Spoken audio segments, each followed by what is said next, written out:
Hello students, कैसे हो आप सब लोग। तो आज हम बात करते हैं मूविंग कॉइल गैलोमीटर की आपके अपने यूट्यूब चैनल के अंदर। तो देखो, मूविंग कॉइल गैलोमीटर हमारे पास गैलोमीटर क्या करता है भाई, करंट को डिटेक्ट करने के काम आता है, यानी use to detect the small current. Small current बोल दो या फिर मेजर, डिटेक्ट बोल दो या फिर मेजर बोल दो। डिटेक्ट या मेजर करने क्या आता है, ये काम आता है करंट को। अब इसके अंदर हमारे पास क्या होगा, इसका जो प्रिंसिपल होगा वो हम क्या लिखेंगे, प्रिंसिपल। प्रिंसिपल क्या होता है, when A current carrying coil,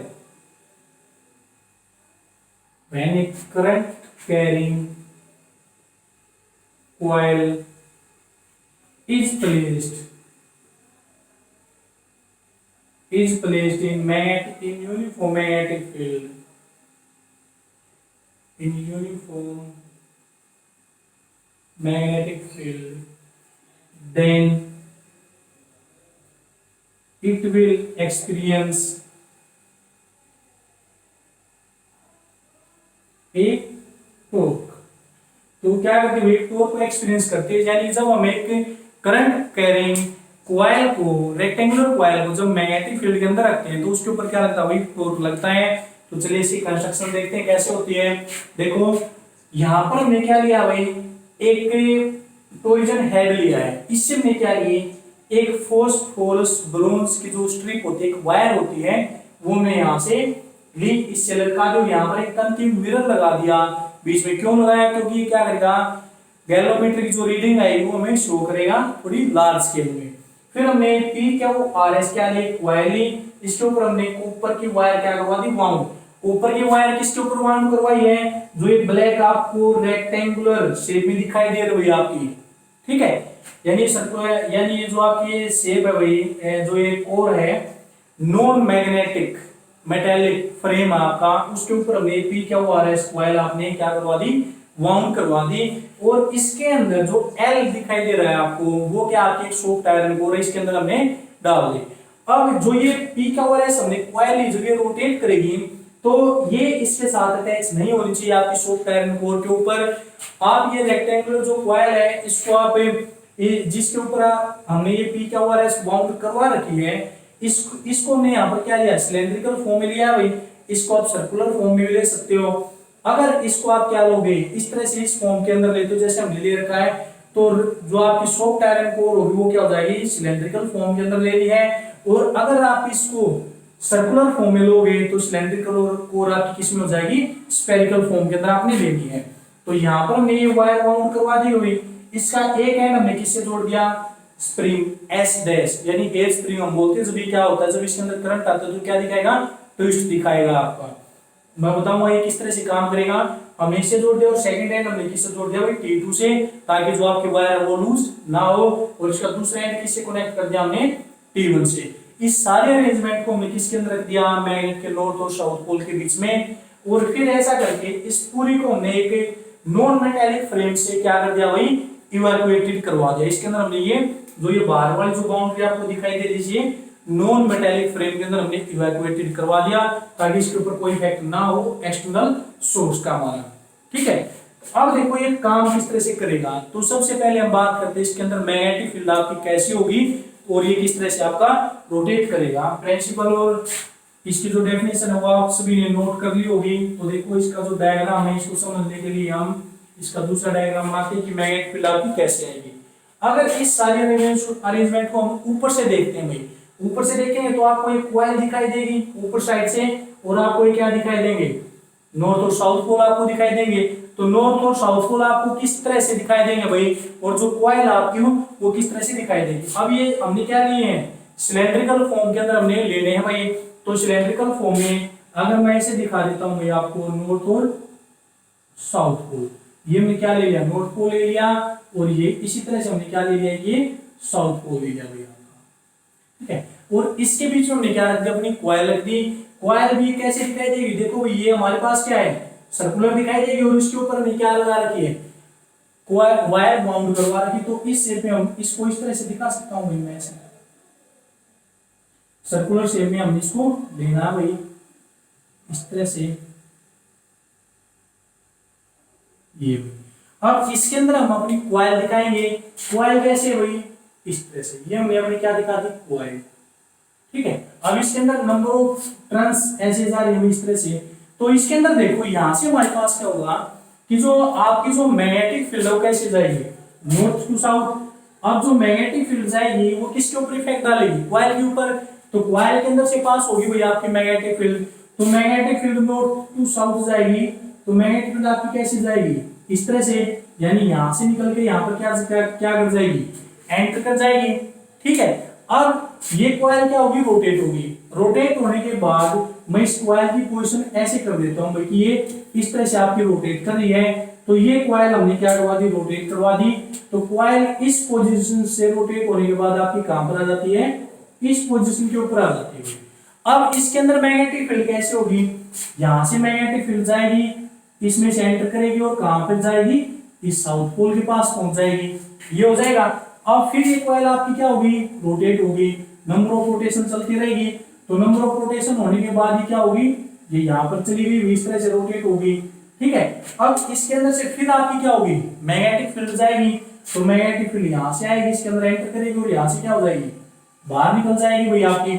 लेकिन देखो अगर मैं इन सभी मैग्नेटिक फील्ड को मिलाता हूं ऐसे, तो ये क्या करती हैं, एक दूसरे को क्रॉस करती है ना भाई, यानी इस पॉइंट के ऊपर क्या करती है, टच करेंगे एक दूसरे को, मीटिंग पॉइंट आ जाता है। लेकिन आपको पता है कि टू मैग्नेटिक फील्ड लाइंस एक दूसरे को कभी भी कट नहीं करती। तो इसके लिए जो मैग्नेटिक फील्ड लाइंस वो कैसे होंगी, फिर हम उसको कैसे दिखाएंगे। आपको पता है कि मूविंग कॉइल गैल्वेनोमीटर के अंदर आपको बता दिया जाता है कि आपकी जो मैग्नेटिक फील्ड होती है वो क्या होती है, रेडियल होती है। रेडियल का क्या मतलब होती है, रेडियस के लोग। तो रेडियस के लोग कैसे जाएंगे, अगर आप इस तरह दिखाओगे तो हर रोटेशन के बाद मैग्नेटिक फील्ड आपकी चेंज होगी। चेंज होगी तो क्या आएगा, इंटरसेक्टिंग पॉइंट आएगा।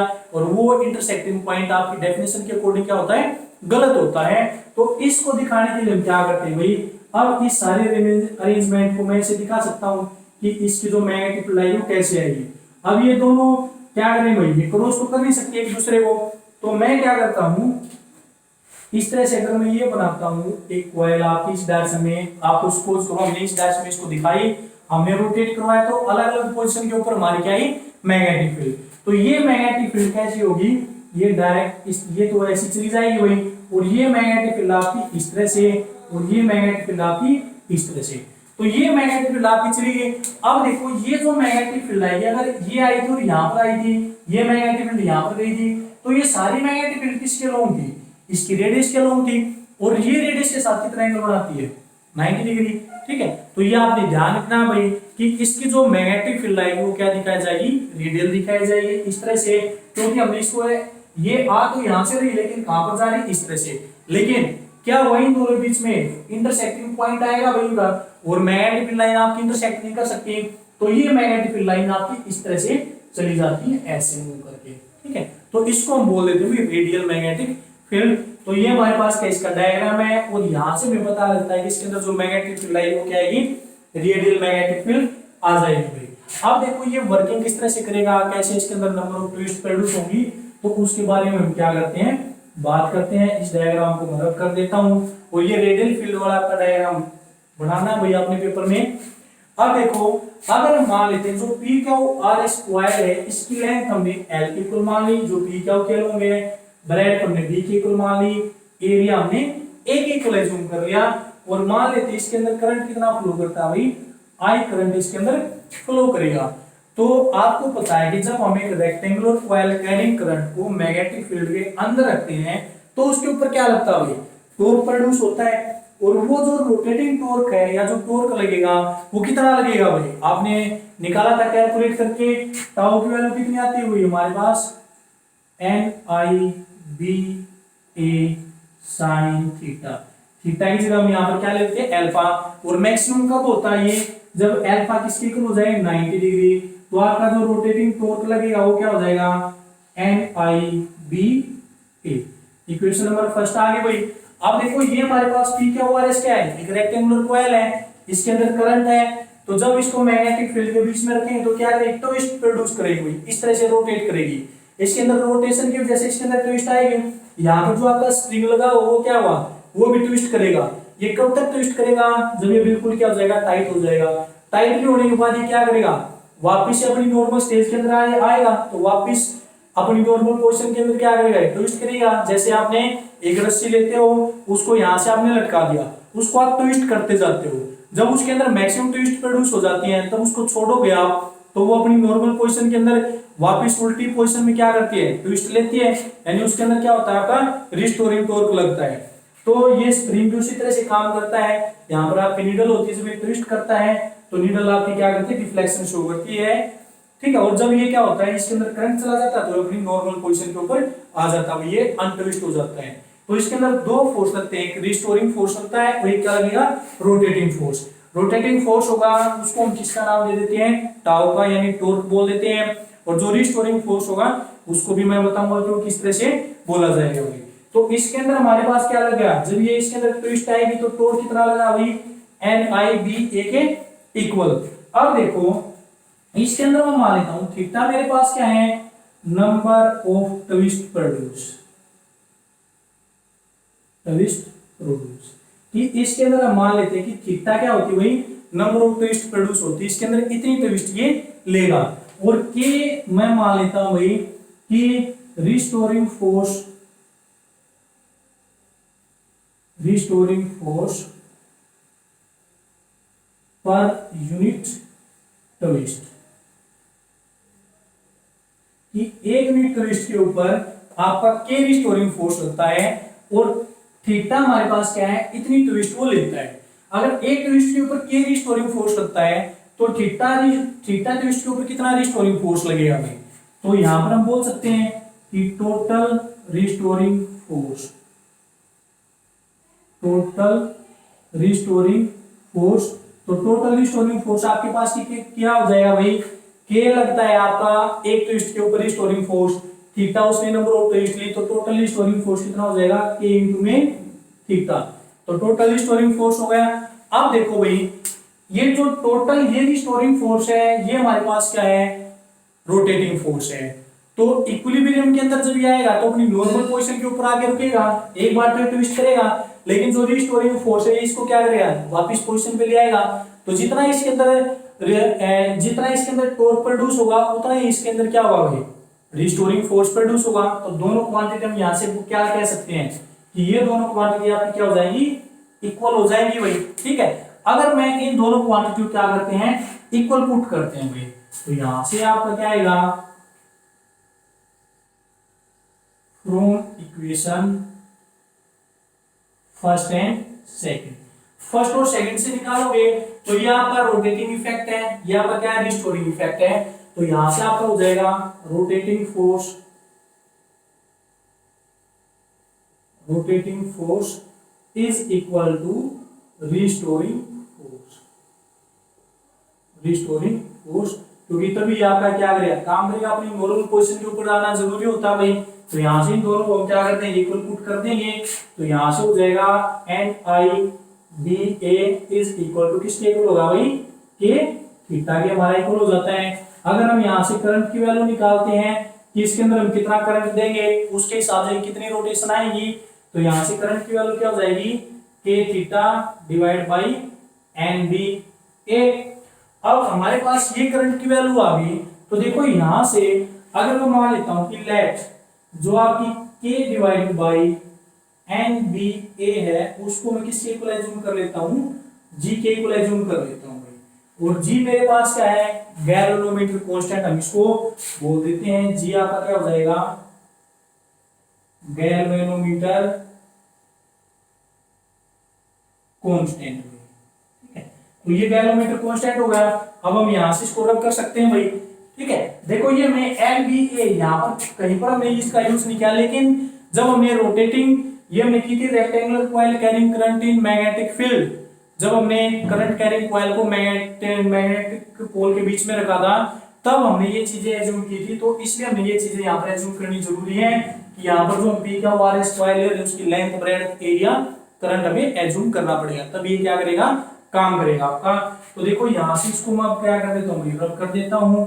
तो यहाँ से जो आपका गैल्वेनोमीटर कांस्टेंट आया है तो गैलोमीटर कांस्टेंट से आप किन किन चीजों को निकाल सकते हो? तो देखो भाई, हमने ये मान लिया, तो यहाँ से जो करंट की वैल्यू आ गई वो किसके इक्वल आ गई भाई? जी इंटू में थीटा। अगर आप इस कांस्टेंट को हटाते हो यहाँ से जी से, तो I is directly proportional to क्या हो जाएगा? थीटा। यानी इसका मतलब क्या है, जितना ज्यादा आप करंट दोगे उतनी इसके अंदर क्या होगी? नंबर ऑफ ट्विस्ट प्रोड्यूस हो जाएंगे आपकी, ठीक है। यानी टॉर्क उतना ही प्रोड्यूस होगा जितना आप करंट दोगे। जितना ज्यादा इसके अंदर करंट जाएगा उतना ज्यादा ये क्या करेगा? इफेक्ट डालेगा, उतना ज्यादा ये रोटेट करेगा। और जितनी नंबर ऑफ ट्विस्ट प्रोड्यूस होंगे उतना ही क्या लगेगा इसके ऊपर? रिस्टोरिंग फोर्स लग जाएगा भाई आपका, ठीक है। तो यहां से हमने करंट निकाल ली। अब इसके अंदर देखो कि जो सेंसिटिव होता है गैलोमीटर, वो कितना क्या सेंसिटिव होता है भाई? कौन कौन सी चीजें उसके अंदर सेंसिटिव? सेंसिटिविटी का मतलब है ये किसके ऊपर काम करता है भाई? करंट के ऊपर। अगर हम इस कॉइल के अंदर करंट नहीं देंगे तो इसके अंदर क्या होगा? रोटेटिंग इफेक्ट प्रोड्यूस नहीं होगा। तो ये किस से सेंसिटिव बनेगा? करंट से। तो करंट, इसकी सेंसिटिविटी आप कैसे दिखा सकते हो? अगर आप इसको थोड़ा सा करंट देते हो और इसकी नीडल क्या करती है? डिफ्लेक्शन शो करती है। तो इसका मतलब क्या है कि वो क्या भाई? सेंसिटिव है थोड़े से करंट को लेकर भी। लेकिन एक गैलोमीटर है, आपके पास दो गैलोमीटर है, एक के अंदर हमने करंट दिया 2 एम्पियर और एक के अंदर हमने करंट दिया 4 एम्पियर। ये 4 एम्पियर के ऊपर डिफ्लेक्शन शो करता है और ये किसके ऊपर है?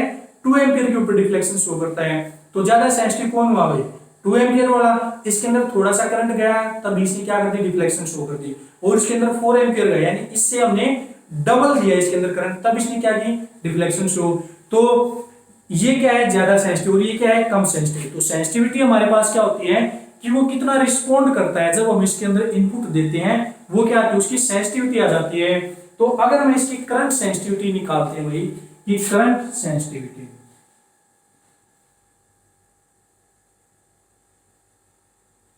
करंट सेंसिटिविटी इसको हम दिखा देते हैं भाई आई एस से। आई से करंट और एस से सेंसिटिविटी। तो करंट सेंसिटिविटी हमारे पास क्या होती है? देखो, जितना इसके अंदर करंट दोगे उतनी इसके अंदर क्या होगी? नंबर ऑफ ट्विस्ट आपकी प्रोड्यूस होंगे, यानी कि इसके अंदर क्या लगेगा? टॉर्क लगेगा। तो टॉर्क किसके ऊपर डिपेंड करता है? करंट के ऊपर। तो करंट से क्या आएगी? ट्विस्ट। तो करंट सेंसिटिविटी कितना आएगा? जितनी नंबर ऑफ ट्विस्ट आएंगे वो डिवाइड बाय जो हमने करंट दिया है वो, यानी थीटा डिवाइड बाय आई। तो अगर मैं यहाँ पर वैल्यू पुट करता हूँ भाई, तो देखो हम यहाँ से अगर थीटा की वैल्यू कैलकुलेट करते हैं इस इक्वेशन से, तो यहाँ से थीटा कितना किसके इक्वल आ जाएगा भाई? N I B A divide by K. यहां से थीटा की वैल्यू भी निकाल ली हमने भाई, ठीक है। तो थीटा की वैल्यू हमने यहां से निकाल दी, तो थीटा की वैल्यू जब हम यहां पे पुट करें तो क्या आएगा? N I B A divide by K into में आई। तो यहां से आपका क्या होगा? आई से आई कैंसिल हो जाएगा, तो आपकी जो करंट सेंसिटिविटी आएगी वो कितनी आ जाएगी? N B A divide by K. तो ये इसकी क्या जाती है? करंट सेंसिटिविटी आपकी निकल के आ जाती है। इसी तरह दूसरी सेंसिटिविटी क्या होती है इसकी? Voltage sensitivity. तो वोल्टेज सेंसिटिविटी को आप किस तरह से निकालोगे? ये चीज आपने ध्यान में रखनी हुई जो हमने कैलकुलेट की है। तो हम बात करते हैं वोल्टेज सेंसिटिविटी की।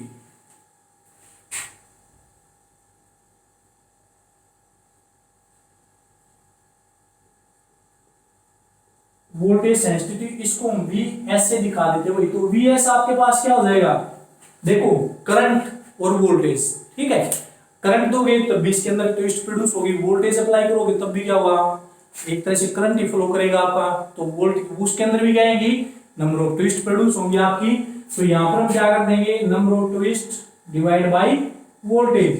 तो हम यहाँ पर थीटा की वैल्यू पुट कर सकते हैं भाई, N I B A divide by K into में वी। बट आपकी जो वोल्टेज होती है वो किसके इक्वल होती है भाई? V is equal to I R. तो हम यहाँ पर V की वैल्यू पुट कर सकते हैं भाई। तो वोल्टेज सेंसिटिविटी किसके इक्वल होगी? N I B A divide by K into में आई इंटू में आर। आई से आई कैंसिल हो गया, तो वोल्टेज सेंसिटिविटी किसके इक्वल आ गई भाई? N B A divide by K into में आर। तो ये आपकी क्या जाती है? उसकी वोल्टेज सेंसिटिविटी, और ये क्या जाती है? आपकी करंट सेंसिटिविटी भी। तो हमने इसके अंदर क्या किया? दो ही चीज कैलकुलेट की। तो हमने क्या किया? उसके अंदर करंट की वैल्यू निकाली, नंबर ऑफ ट्विस्ट निकाली, थीटा की वैल्यू, फिर हमने उसकी करंट सेंसिटिविटी निकाली और क्या निकाली? Voltage sensitivity. और इसके अंदर हमने बताने की जो मैग्नेटिक फील्ड होगा आपकी कैसी होती है? रेडियल होती है, यानी अलोंग द रेडियस आपकी जाएगी भाई।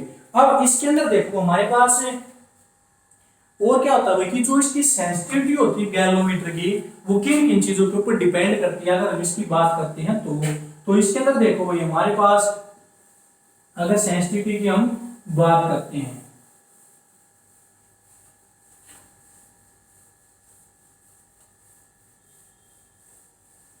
जो सेंसिटिविटी होगी वो किसके ऊपर यहाँ पर डिपेंड करेगी, तो sensitivity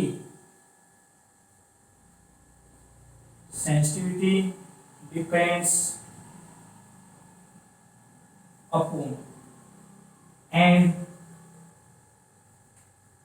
how we can increase it, कि जो सेंसिटिविटी होती है वो किन चीजों के ऊपर डिपेंड करती है और हम उसको कैसे इंक्रीज कर सकते हैं। तो देखो भाई यहां से जो आई आया था वो डायरेक्टली प्रोपोर्शनल आया था आपके किसके थीटा के ऊपर, तो थीटा के ऊपर डिपेंड करता है जितना हम करंट देंगे उतनी क्या होगी इसके अंदर नंबर ऑफ ट्विस्ट प्रोड्यूस होंगी। अगर हम करंट की वैल्यू देखते हैं तो करंट किसके इक्वल आया था भाई के theta divide by N B A, इसके इक्वल आया था। अब इसके अंदर देखो भाई यहां से हमारे पास के क्या है रिस्टोरिंग फोर्स है, थीटा क्या है नंबर ऑफ ट्विस्ट है, एन क्या है नंबर ऑफ टर्न्स है, बी क्या है मैग्नेटिक फील्ड, ए क्या है एरिया। तो देखो करंट क्या है भाई इनवर्सली प्रोपोर्शनल है नंबर ऑफ रोटेशन के, first current inversely proportional number of rotation के। इसकी सबसे पहले जितना हम इसके अंदर करंट देंगे उतनी इसके अंदर क्या होंगे नंबर ऑफ ट्विस्ट प्रोड्यूस होंगे, लेकिन करंट किसके inversely proportional number of turns के। अगर हमने करंट बढ़ाना है तो हम क्या करेंगे इसके अंदर जो नंबर ऑफ ट्विस्ट आई है उसको हम क्या करेंगे बढ़ा सकते हैं भाई, जितनी ज्यादा नंबर ऑफ ट्विस्ट हम बढ़ाएंगे उतने ज्यादा इसके अंदर क्या होगा करंट की वैल्यू बढ़ेगी आपकी। लेकिन इसकी जो सेंसिटिविटी होती है वो कब इंक्रीज करेगी जब इसका रेजिस्टेंस कम होगा, यानी जब इसके अंदर ज्यादा से ज्यादा करंट जाएगा, यानी कि अगर हम थोड़ा सा करंट देंगे वो भी इसके अंदर क्या होगा एंटर करेगा और फिर ये क्या करेगा उसके अबाउट रिफ्लेक्शन शो करेगा। और वो थोड़ा सा करंट कब जाएगा इसके अंदर जब इसका रेजिस्टेंस क्या हो जाएगा लो हो जाएगा। तो जब हम यहाँ पर नंबर ऑफ टर्न्स की वैल्यू बढ़ाते हैं, नंबर ऑफ टर्न्स बढ़ाओगे तो इसकी वायर की जो लेंथ है वो बढ़ेगी भाई। और आपको पता है कि जो रेजिस्टेंस होता है किसी भी वायर का R is equal to rho L upon A, यानी लेंथ की क्या होता है डायरेक्टली प्रोपोर्शनल। अगर आप नंबर ऑफ टर्न्स बढ़ाओगे तो वायर की जो लेंथ है वो बढ़ेगी तो उसका रेजिस्टेंस क्या हो जाएगा बढ़ जाएगा भाई, ठीक है। तो रेजिस्टेंस बढ़ गया तो इसकी सेंसिटिविटी क्या होगी डिक्रीज हो जाएगी। तो यहाँ पर आप जो इसकी नंबर ऑफ टर्न्स है वो एक लिमिट से ज्यादा नहीं बढ़ा सकते भाई, ठीक है। कि अगर आपने ज्यादा नंबर ऑफ टर्न्स बढ़ाओगे तो उसकी लेंथ बढ़ जाएगी, लेंथ बढ़ेगी तो रेजिस्टेंस क्या हो जाएगा इंक्रीज हो जाएगा, और रेजिस्टेंस इंक्रीज होगा तो उसकी सेंसिटिविटी क्या हो जाएगी कम हो जाएगी भाई, ठीक है। तो एक लिमिट से ज्यादा हम इसके नंबर ऑफ टर्न्स नहीं बढ़ा सकते, तो हम क्या करें भाई इसका रेजिस्टेंस कम हो जाए। तो देखो हमारे पास एक ऑप्शन है यहाँ पर एरिया, हम इस वायर का जो हमने यहाँ पर कॉपर वायर ली उसका एरिया क्या करते हैं इंक्रीज करते हैं। अगर हम उसका एरिया इंक्रीज करेंगे तो देखो वो क्या हो जाएगी थिक हो जाएगी, वायर थिक होगी तो उसके अंदर करंट ज्यादा जाएगा, तो एरिया के हिसाब से इसका रेजिस्टेंस क्या हो जाएगा कम हो जाएगा। रेजिस्टेंस कम होगा तो सेंसिटिविटी ज्यादा शो करेगा। लेकिन अगर एक लिमिट से ज्यादा हम एरिया नहीं इंक्रीज कर सकते, क्यों नहीं इंक्रीज कर सकते भाई, अगर आप ज्यादा थिक वायर ले लेते हो इतनी मोटी इसके अंदर तो क्या होगा ये गैल्वेनोमीटर आपका क्या हो जाएगा बल्कि हो जाएगा भाई, हैवी हो जाएगा। इसको एक जगह से दूसरी जगह के ऊपर लेके जाना क्या हो जाएगा मुश्किल हो जाएगा, ये अनमैनेजेबल हो जाएगा आपके लिए, ठीक है। तो एक लिमिट से ज्यादा भी हम इसका एरिया इंक्रीज नहीं कर सकते, हम एरिया इंक्रीज करेंगे ताकि इसका रेजिस्टेंस कम हो जाए, लेकिन एक लिमिट से आगे हम इसका एरिया इंक्रीज नहीं कर सकते। फिर डिपेंड करता है भाई मैग्नेटिक फील्ड के ऊपर, मैग्नेटिक फील्ड इंक्रीज करोगे तो करंट क्या हो जाएगा कम, यानी इसके अंदर नंबर ऑफ ट्विस्ट आपकी ज्यादा प्रोड्यूस होंगे, ठीक है। तो बी की वैल्यू भी हम एक सर्टेन लिमिट से ज्यादा नहीं बढ़ा सकते भाई इसके अंदर। और यहाँ पर जो आपका के है भाई आपका जो रिस्टोरिंग टॉर्क आया है उसकी वैल्यू आप क्या करोगे भाई, उसकी वैल्यू हम क्या करेंगे डिक्रीज कर देंगे यहाँ पर, ठीक है। जितना ज्यादा रिस्टोरिंग टॉर्क लगेगा वो क्या करेगा इसको ट्विस्ट करने से रोकेगा, जब तक ये ट्विस्ट नहीं करेगा तब तक ये रीडिंग शो नहीं करेगा। और अगर आपने के जो आपका रिस्टोरिंग टॉर्क है उसको कम कर दिया तो ये क्या करेगा आसानी से रोटेट कर पाएगा और इसकी जो नीडल है वो क्या करेगी डिफ्लेक्शन शो करेगी आपके पास, ठीक है। तो के की वैल्यू हमें कम रखनी है और एन की वैल्यू हमें बियॉन्ड से ज्यादा एक लिमिट से ज्यादा नहीं बढ़ानी है, इसी तरह बी की वैल्यू और इसी तरह ए की वैल्यू। तो ये आपकी 1 2 3 और 1 4 चार चीजें होती हैं जिनके ऊपर क्या करती हैं, जो आपका गैल्वेनोमीटर होता है उसकी सेंसिटिविटी आपकी डिपेंड करती है। तो ये चीजें आपने ध्यान रखनी कि कैसे हम सेंसिटिविटी इंक्रीज कर सकते हैं अपनी गैल्वेनोमीटर की। लेकिन ये एक बात ध्यान रखनी भी, जो कोई भी चीज होती है उसकी कोई ना कोई एक लिमिट होती है, एक लिमिट से आगे वो काम नहीं करेगी। अगर आपने इसके अंदर करंट ज्यादा देते हो तो क्या करेगा, एक बार ये काम करेगा, लेकिन ओवर हीटिंग की वजह से इसका जो स्प्रिंग होता है वो क्या हो जाएगा, मेल्ट हो जाएगा, या फिर क्या हो जाएगा, वो डैमेज हो जाएगा में, और ये गैल्वेनोमीटर आपका काम नहीं करेगा। तो एक पर्टिकुलर वे में ये क्या करता है, काम करता है। अगर आप उसके साथ ज्यादा छेड़खानी करते हो तो ये चीज ऐसी होती है आपकी क्या हो जाती है भाई, ओवर हीटिंग की वजह से या और किसी डिफेक्ट की वजह से क्या हो जाती है, आपकी डैमेज हो सकती है। तो आज की वीडियो में सिर्फ हम इन्हीं चीजों के बारे में बात करते हैं भाई, कि आपका जो गैल्वेनोमीटर है कैसे काम करता है, क्या क्या क्या उसकी डेफिनेशन है, उसका प्रिंसिपल क्या है, कंस्ट्रक्शन कैसे होगी और वो किस तरह से काम करेगा, कैसे हम उसकी सेंसिटिविटी को इंक्रीज कर सकते हैं। तो जैसे भी आपको वीडियो लगे आप मुझे कमेंट करके बता सकते हैं, और जो नए बच्चे आते हैं वो चैनल को शेयर कर सब्सक्राइब करना ना भूलें भाई। और साथ साथ जैसा भी आपको लगता है आप मुझे कमेंट करके बता सकते हैं। तो आज की वीडियो में सिर्फ इतना ही भाई, थैंक यू।